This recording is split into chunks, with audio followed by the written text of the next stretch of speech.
Bonjour et bienvenue pour vos guidances du mois de juillet 2024. Donc ce sont des guidances générales, ne l'oubliez pas. Donc ne prenez que ce qui résonne avec vous. Et puis ce ne sont pas des prédictions ou des prévisions, mais ce sont des énergies voilà, qui sont latentes, si je puis dire, que vous pouvez utiliser, qui peuvent vous inspirer. Si les messages de votre signe solaire ne vous parlent pas, n'hésitez pas à consulter votre ascendant et votre signe lunaire. Bien entendu, n'oubliez pas les hebdomadaires, les guidances de quinzaine, les messages lunaires et les guidances autour de la rétrogradation de Pluton. Vous trouverez les playlists vers les liens vers les différentes playlists dans la description qui se trouve sous la vidéo. Vous y trouverez également mon mail si vous souhaitez me contacter pour une guidance ou un accompagnement personnalisé. C'est à vous les béliers pour votre guidance donc du mois de juillet 2024. Alors nous allons commencer par la première maison qui vous représente. Et on commence par le 4 de clé. Alors, donc dégagez la voie. Donc cette carte vous indique, vous voyez, vous avez un tronc d'arbre au milieu de la route, c'est comme s'il y avait quelque chose qui jusqu'à présent vous empêchait d'avancer. Et là, ça y est, dehors. Donc, est-ce à la fois par peut-être votre travail personnel, par certaines compréhensions qui vous viennent, mais quoi qu'il en soit, c'est vraiment un mouvement important ici qui va se produire. Il y avait quelque chose, plusieurs situations d'ailleurs, qui étaient totalement bloquées et qui enfin se débloquent et vous permettent d'avancer comme vous le désirez. Alors, en maison 2, donc les finances, le matériel, les matérialisations, les créations aussi, mais concrètes quoi. Ça peut être le corps également. Donc nous avons l'arcane 2, la bibliothèque akashique. Et ici, c'est quelque chose d'assez puissant. Donc pour certains et certaines, il peut y avoir des transactions importantes qui vont se faire. C'est aussi le rappel que vous avez une capacité puissante à matérialiser ce que vous désirez.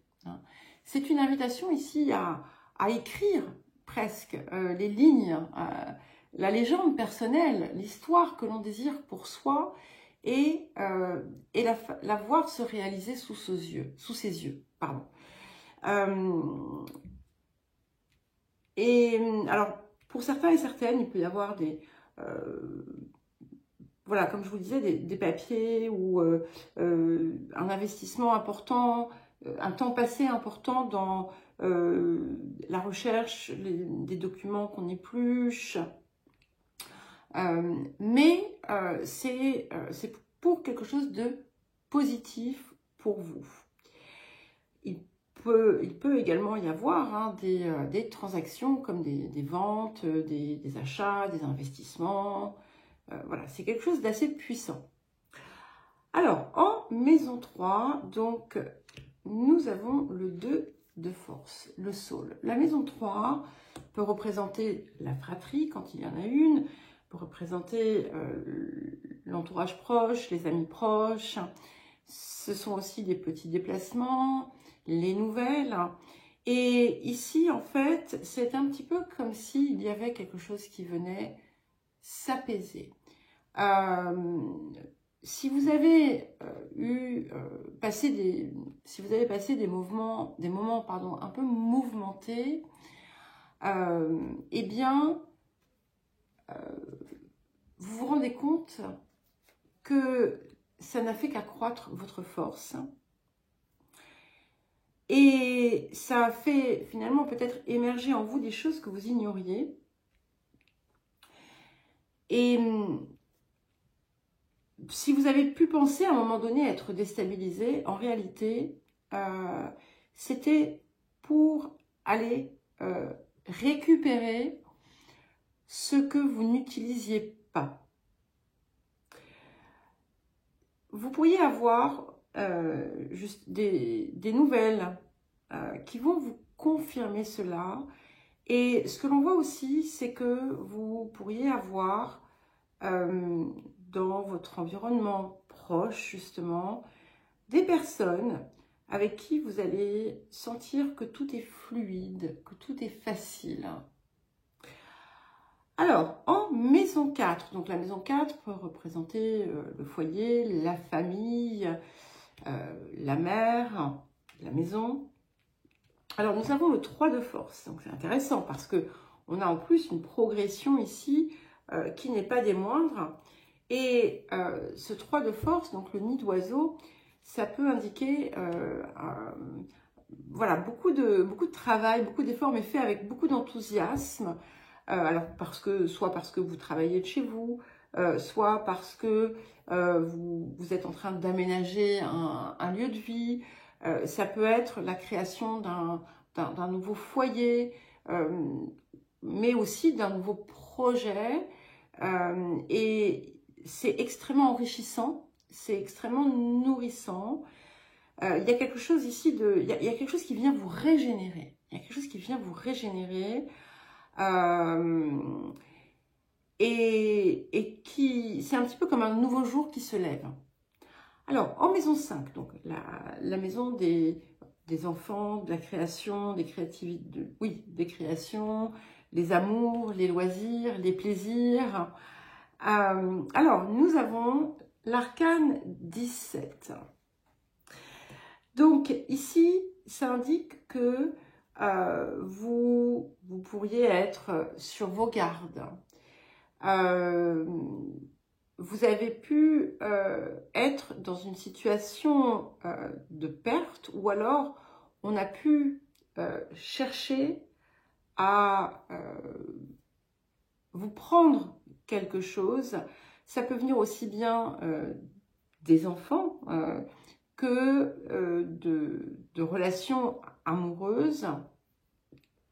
Ça peut indiquer également, notamment si vous créez des choses, qu'il est important de protéger, de protéger votre travail. Par exemple, j'en sais rien, moi, vous publiez, enfin, vous avez écrit un livre, vous avez peint un tableau, vous créez n'importe quoi, une invention, peu importe. Faites breveter, protégez si... ne dites pas à tout le monde tous les tenants et les aboutissants de ce que vous faites. Et c'est pas forcément une œuvre ou un... Voilà, hein, c'est tout ce que vous... tout ce qui provient de votre travail personnel. Il n'y a pas de... C'est pas une mise en garde, d'accord? Ne le prenez pas comme « Ah, il va m'arriver quelque chose, il faut que je fasse attention et sombrer dans la peur. » Non. Soyez juste... assurez-vous, voilà, de ne pas prendre de risques inutiles. Ça va être important pour vous. Ça peut aussi indiquer, tout simplement, un voyage ou des voyages que vous pourriez être amené à faire. Alors, en maison 6, donc le travail, la vie quotidienne, l'activité, la santé, les routines que l'on fait, que l'on met en place. Nous avons encore un arcane avec l'arche d'alliance. Donc ici, ça indique ça peut indiquer des contrats, ça peut indiquer des compromis qui finalement conviennent aux parties. Là, c'est pareil, soyez toujours attentifs à ne pas vous faire avoir, pas parce que vous risquez de vous faire avoir, mais parce que c'est important pour vous, en fait, de vous assurer de cet équilibre. Ça peut également montrer que vous allez pleinement trouver finalement le sens de qui vous êtes, au travers de votre vie quotidienne, de votre activité. Ça peut être un mélange des deux. Et c'est aussi comme un engagement, c'est l'alliance sacrée avec soi-même. avec sa part divine, et où finalement on arrive enfin à trouver son axe et on ne se laisse plus égarer par différentes choses. Ça vous pousse aussi à sortir des drames qui peuvent se produire autour de vous ou dans lesquels on cherche à vous mêler, et en restant dans votre ligne, vous laissez cela à l'extérieur de vous. Alors, la maison 7, donc l'union, les unions, les autres, le rapport aux autres, l'autre, les contrats aussi, parfois. Nous avons l'arcane 5, donc beaucoup d'arcanes aussi, majeurs. Donc, c'est Hilarion. Donc, ici, vous pouvez justement, dans le cadre d'une collaboration, d'un accord, d'un contrat, d'une union, faire beaucoup de recherches. Il peut y avoir un nouveau partenariat d'ailleurs important qui se met en place pour vous. C'est un partenariat inspiré.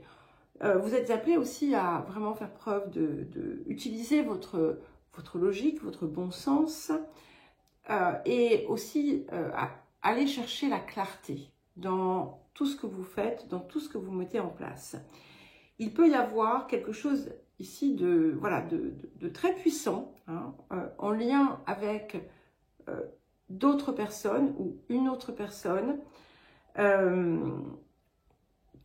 Mais voilà, ça sera différent pour chacun, pour chacune.